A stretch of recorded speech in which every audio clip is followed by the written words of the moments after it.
And lastly, the final PR6 ship that's going to be out probably this Thursday. USS KEARSARGE, the aviation battleship. Design wise, I feel like again, I think I've seen this like a billion times now. Mini animes or whatever. Top of my head, I'm getting like vibes from like was it Darling in the Franks, those mech poses or whatever when they're in the thingy. That's what I get. Otherwise though, um white hair. I think that's like the classic now for USS. Like the big ships all have white hair minus well, New Jersey obviously, but Enterprise, Yorktown 2, Yorktown, now Kearsarge all have white hair now. So very interesting there. And she is now people keep telling me this. She is voiced by Bochi. I'm a big fan of the anime. Loved it a lot. And now we get to hear her voice nonstop, assuming we are going to use her. And we're probably not going to unlock her for at least a week because we have to grind for that. So, yeah. Anyways, though, stat wise, we have S in shelling, S in HP, A in aviation, B anti air, D evasion, E torpedo. So expect on the other stuff, but aviation battleships right there. Now, okay, enough talk. Here comes the fun part.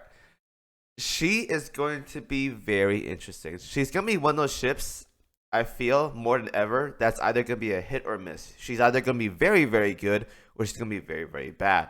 Now, here's the thing. Now, we're talking faction buffs. New Jersey cannot buff her. If you guys don't already know, we go to Eagle Union, right? We go to New Jersey. Her buff down here increases the firepower of by 10% for your Eagle Union BBs and BCs. So BBVs are not included. Therefore, Kearsarge is not getting this buff. Yeah. And if we were to go to Yorktown 2, now I think she gets a slight buff here. So increase the firepower of your main fleet's Eagle Union by 6%. So not too terrible, right? We'll take a 6% there.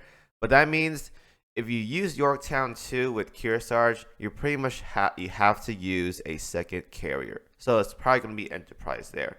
So that means by default, the setup right here is probably, if you're playing USS, it's probably going to be Kearsarge, Yorktown 2, and Enterprise for the time being until the new ship gets added in. So there's that. Now, air raid assistance, I don't think it's like too I don't think it's too like was it restrictive. We go to Kazagumo. We go over here. Yeah, it's basically to all CVs and CVLs. However, it's for CVs and CVLs, therefore, yeah. So because of how restrictive she is, because of her ship typing, honestly, the only big ships as of right now that I'm aware of that are still like really, really relevant. Okay, minus armor breaks because I don't really count armor breaks, but I'm talking like direct buffs or whatever.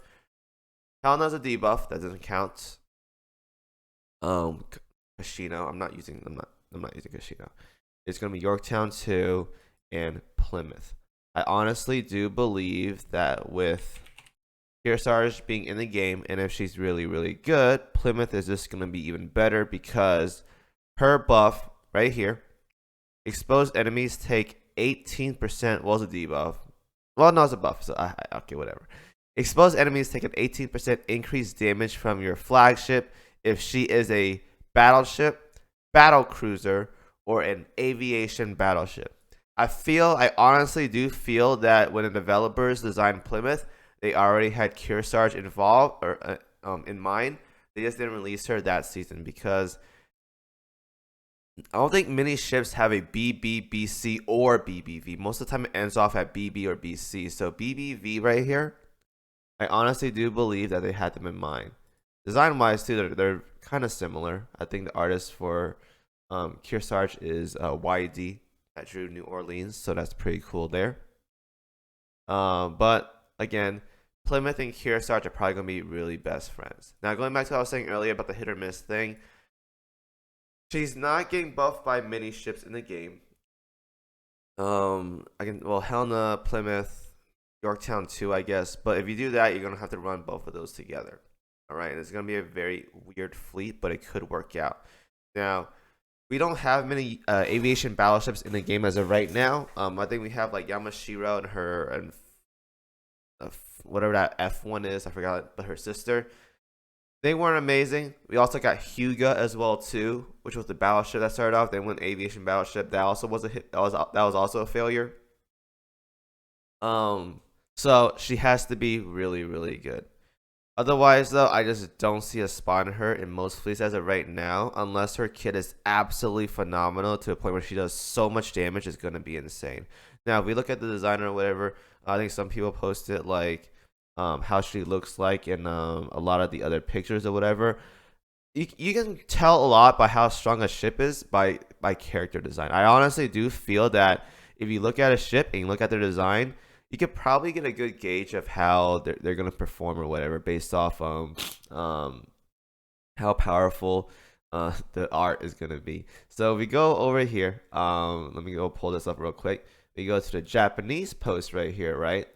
And we look at these pictures. Like we have this right here, and we have the faces. Now look at this right here. You can't tell me look at this and I'm like, wow, that's actually a weak ship. No, this actually looks very powerful. It looks like a lot of enemies you see in animes that are like mech involved. Yeah, it looks like Eva, NGE, Neon Genesis. So, um, that kind of stuff right there. I do believe that she has potential to probably do a lot of damage. I think a lot of people are saying like she has like midway bombers, so that's gonna be very interesting. Honestly, though, because of how this ship is, and I'm really skeptical on how I want to judge an aviation battleship, we're obviously going to wait for a kit. And even after we wait for a kit, we got to see her actual performance. And a lot of people aren't going to max it out for a couple months anyways. So it's going to be a while before we engage how good this ship is going to be. And I really do feel like this ship has to be at max developer level 30 because most battleships in the game for PRs, they get an MGM +1 at developer 30. And because this ship is a battleship and an AV and a carrier kind of, it's gonna be very, very weird. And she's probably gonna have to be maxed to see her best performance yet. But again, I want to do believe that this ship is gonna be very, very good because it is the first of her kind to be relevant. All the aviation battleships we have up until now were pretty trash. I'm not gonna lie. They were pretty trash. So now it's her time to prove that aviation battleships can be good, and she's the first one to do it. So I honestly do want to believe that this ship is going to be really, really good. But again, we're going to have to wait to see her skills, and even then, we're going to have to max her out, developer 30, all that stuff to see how good she really, really is going to be. But that is the last PR ship in PR6, a ultra rare, decisive USS aviation battleship. So, I gotta wait to see the skills. It's probably gonna be tonight if I had to guess, but we gotta have to see the skills. So, anyways, hope y'all enjoyed the video. Feel free to discuss amongst yourselves, excitement, all that jazz. This is the last ship, so just go ahead and talk about whatever. Some of you guys are saying this season is pretty whatever or whatever because 2KMS, lollies, and all that stuff. I know there's a lot of people mad about it, but hey, do what you guys do, guys. Let's keep it civil if possible. And yeah, thank you guys for watching as always. I'm out of here. Have a good rest of the day. See y'all next video.